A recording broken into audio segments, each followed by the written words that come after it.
Hello everyone and welcome back to The Hive, where I have actually been hit in the face with a can of artichokes. That's first. I was doing inventory and a can of artichokes fell on my face.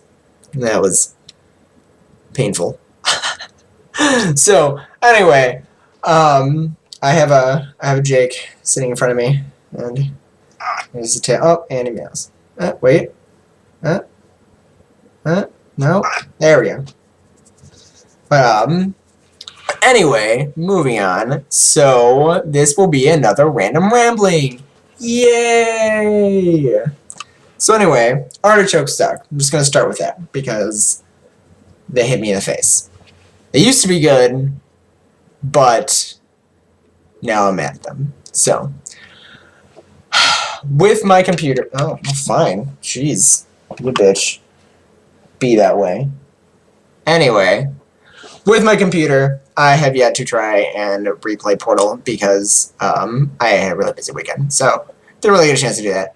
But I went to the dog park yesterday with my sister and my niece and our two dogs and one of my sister's friends. So I have this adorable Australian blue heeler that looks something along the lines of that. And she's amazing, and she's so cute, and her name is Grace. My sister has a greyhound. For those of you who don't know, greyhounds are, I think, the third fastest land animal. It's like third or second or something like that. They can run up to like 45 miles an hour. People don't know that greyhounds are actually really lazy. Their nicknames, or they're called like 45-mile-an-hour couch potatoes.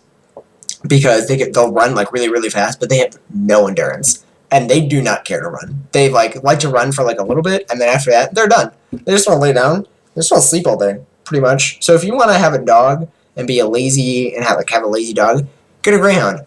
Go to the dog park like once a week or something, and just but you have to take them on walks though. You have to unless you have a big yard, you have to take them on a walk every day to keep them active, because then they will actually become couch potatoes.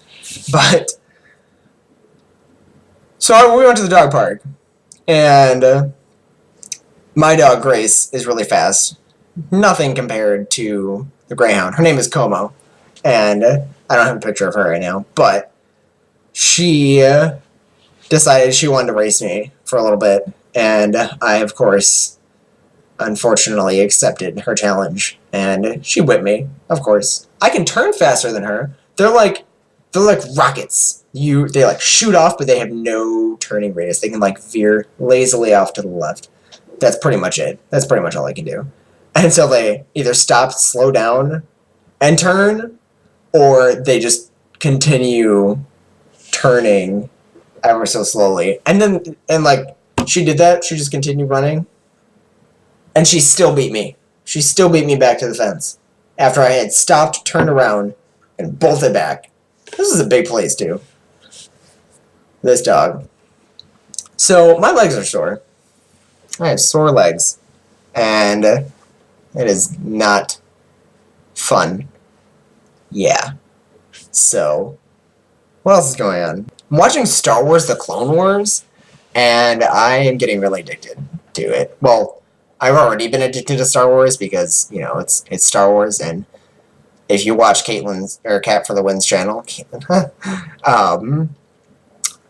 she posted a couple videos of us playing with our lightsabers and stuff like that, and I forgot where I was going with that.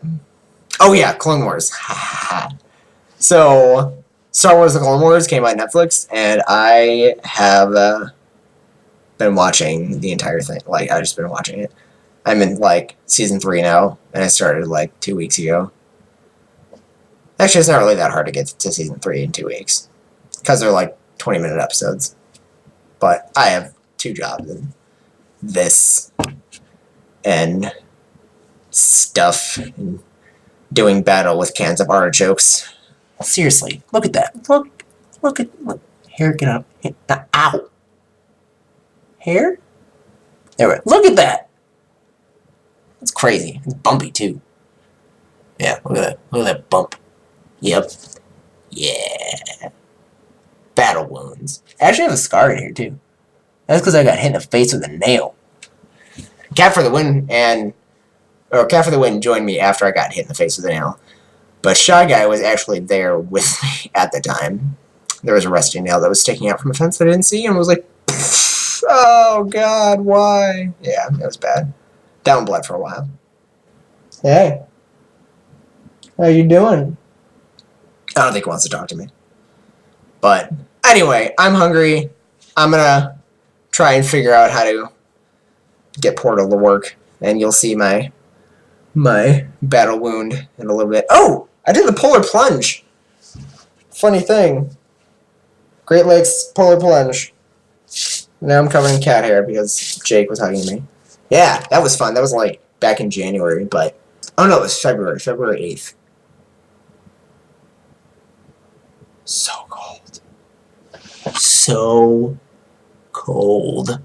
Like I did it with one of my coworkers, and we pretty much, you get there and there's this tent and there's a heater in the tent.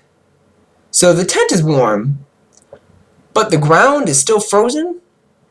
So what you have to do is you have to, like, strip down and be in your swimming trunks, and then you have to wear closed-toed tied shoes, and so that way when you jump in, you come out, you'll actually have traction when you come out. So it was fine in the tent. That was all right. A little chilly, whatever. And it was like 10 degrees out when we did this, and they had to cut the ice. So there was the ramp that goes in, and then they cut out ice and then put a dock in, so that way you would jump off and then run, you'd be completely submerged, and you had to swim for 2 feet, and then you could reach, and then you had to run up the ramp, and not run because then you'd slip and fall and die, and then this would happen, that.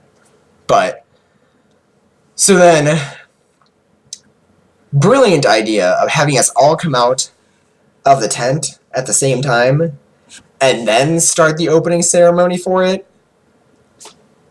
Thank you for that one, for making us stand out there in the cold with our razor cutting nips of hardness while we're in the cold. That was nothing. That was warm. That was the Bahamas compared to when we jumped in. So we get there and you jump in 4. So it was me and my buddy Chris, and we jumped in, and it was like liquid winter. If you take all of winter and liquefied it, it was that.